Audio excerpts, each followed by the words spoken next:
औज़ुबिल्लाहिमिनश्शैतानिर्रजीम बिस्मिल्लाहिर्रहमानिर्रहीम।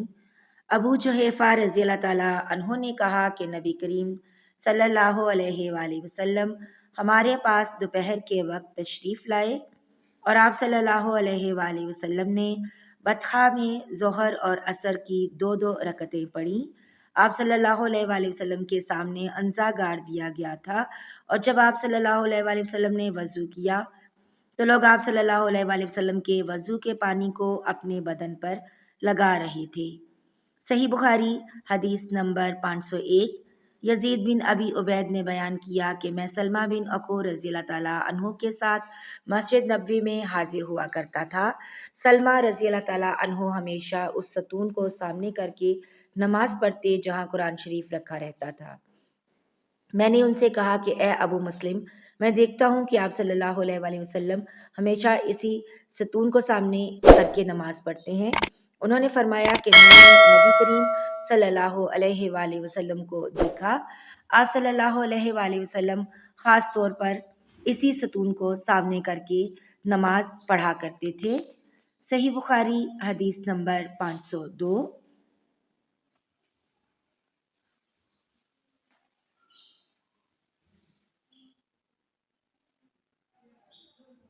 अनस बिन मालिक रज़ी अल्लाह ताला अन्हों ने कहा कि मैंने नबी करीम सल्लल्लाहु अलैहि वसल्लम के बड़े बड़े सहाबा रिज़वानुल्लाह अलैहिम अजमाइन को देखा कि वो मगरिब की अजान के वक्त सतूनों की तरफ लपकते और शोबा ने उम्र बिन आमिर से उन्होंने हज़रत अनस रज़ी अल्लाह ताला अन्हों से इस हदीस में ये ज़्यादती की है, यहाँ तक कि नबी करीम सल्लल्लाहु अलैहि वसल्लम हुजरे से बाहर तशरीफ़ लाते। सही बुखारी हदीस नंबर 503।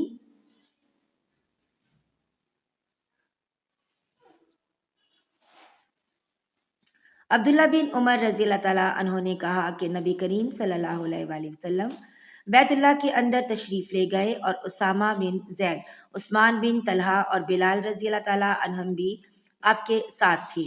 आप सल्लल्लाहु अलैहि वसल्लम देर तक अंदर रहे, फिर बाहर आए और मैं सब लोगों से पहले आप सल्लल्लाहु अलैहि वसल्लम के पीछे ही वहां आया।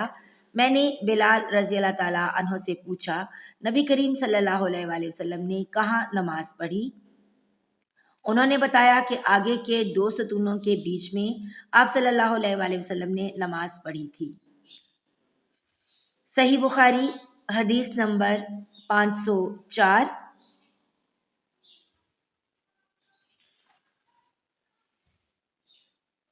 अब्दुल्ला बिन उमर रज़ी अल्लाह ताला अन्हों से रिवायत है कि आ हज़रत सल्लल्लाहु अलैहि वसल्लम काबा के अंदर तशरीफ़ ले गए और उसामा बिन जैद, बिलाल और उस्मान बिन तलहा हजबी भी आप सल्लल्लाहु अलैहि वसल्लम के साथ थे। फिर उस्मान रज़ी अल्लाह ताला अन्हों ने काबा का दरवाज़ा बंद कर दिया और आप सल्लल्लाहु अलैहि वसल्लम उसमें ठहरे रहे। जब आप सल्लल्लाहु अलैहि वसल्लम बाहर निकले तो मैंने बिलाल रज़ी अल्लाह ताला अन्हों से पूछा कि नबी करीम सल्लल्लाहु अलैहि वसल्लम ने अंदर क्या किया?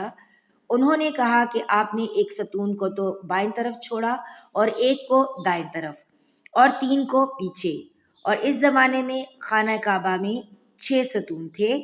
फिर आप सल्लल्लाहु अलैहि वसल्लम ने नमाज पढ़ी। इमाम बुखारी रहमतुल्लाह अलैह ने कहा कि हमसे इस्माइल बिन अबी इदरीस ने कहा, वो कहते हैं कि मुझसे इमाम मालिक ने यह हदीस यूं बयान की कि आप सल्लल्लाहु अलैहि वसल्लम ने अपने दाएं तरफ 2 सतून छोड़े थे। सही बुखारी हदीस नंबर 505।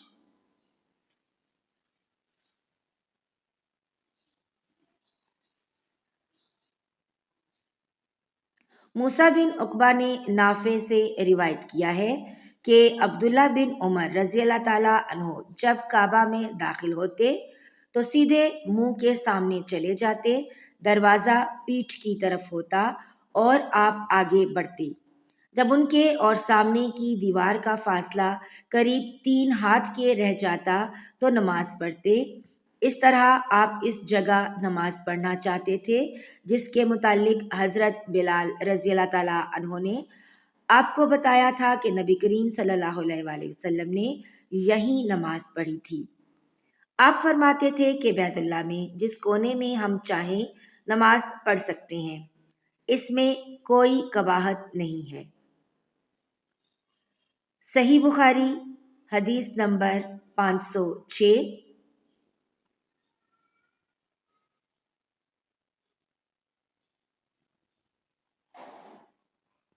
عبداللہ بن عمر رضی اللہ تعالیٰ عنہ نے نبی کریم صلی اللہ علیہ وآلہ وسلم سے روایت کیا ہے کہ آپ صلی اللہ علیہ وآلہ وسلم اپنی سواری کو سامنے عرض میں کر لیتے اور اس کی طرف منہ کر کے نماز پڑھتے تھے۔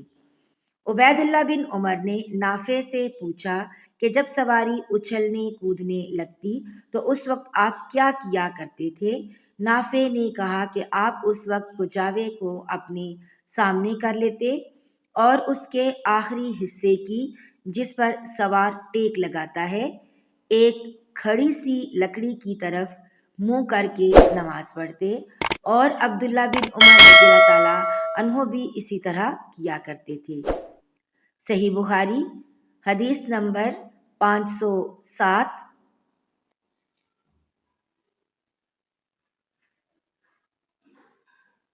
اسود بن یزید نے حضرت عائشہ رضی اللہ تعالیٰ عنہا سے روایت کیا ہے، حضرت عائشہ رضی اللہ تعالیٰ عنہا نے فرمایا، تم لوگوں نے ہم عورتوں کو کتوں اور گدھوں کے برابر بنا دیا، حالانکہ میں چارپائی پر لیٹی رہتی تھی اور نبی کریم صلی اللہ علیہ وآلہ وسلم تشریف لاتے اور چارپائی کے بیچ میں آ جاتے یا چارپائی کو اپنے اور قبلے کے بیچ میں کر لیتے، پھر نماز پڑھتے۔ مجھے آپ کے سامنے پڑا رہنا برا معلوم ہوتا، اس لیے میں پائنتی کی طرف سے کھسک کر لحاف سے باہر نکل جاتی۔ صحیح بخاری حدیث نمبر 508۔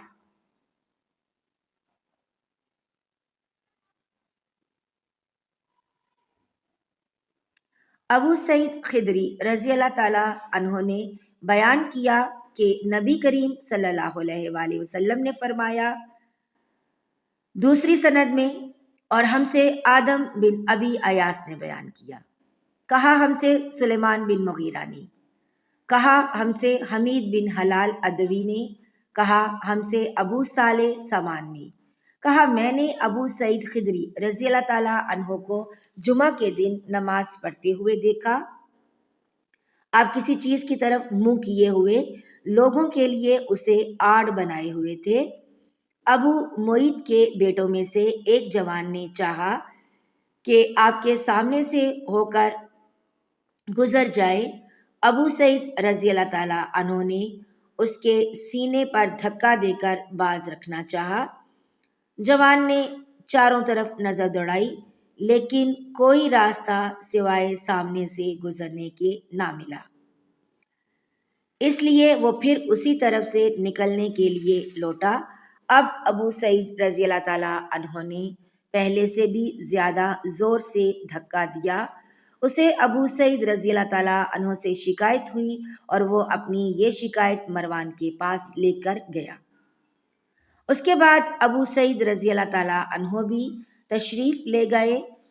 مروان نے کہا، اے ابو سعید رضی اللہ تعالیٰ عنہ، آپ میں اور آپ کے بھتیجے میں کیا معاملہ پیش آیا؟ آپ نے فرمایا کہ میں نے نبی کریم صلی اللہ علیہ وآلہ وسلم سے سنا ہے، آپ نے فرمایا تھا کہ جب کوئی شخص نماز کسی چیز کی طرف منہ کر کے پڑھے اور اس چیز کو آڑ بنا رہا ہو، پھر بھی اگر کوئی سامنے سے گزرے تو اسے روک دینا چاہیے، اگر اب بھی اسے اصرار ہو تو اس سے لڑنا چاہیے، کیونکہ وہ شیطان ہے۔ صحیح بخاری حدیث نمبر 509۔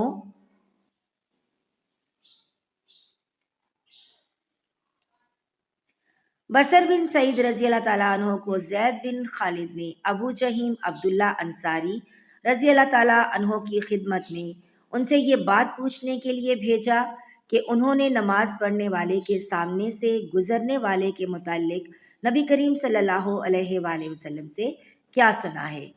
ابو جہیم نے کہا کہ رسول اللہ صلی اللہ علیہ وآلہ وسلم نے فرمایا تھا کہ اگر نمازی کے سامنے سے گزرنے والا جانتا ہے کہ اس کا کتنا بڑا گناہ ہے تو اس کے سامنے سے گزرنے پر 40 تک وہیں کھڑے رہنے کو ترجیح دینا۔ ابو نضر نے کہا کہ مجھے یاد نہیں کہ بصر بن سعید نے 40 دن کہا یا مہینہ یا سال۔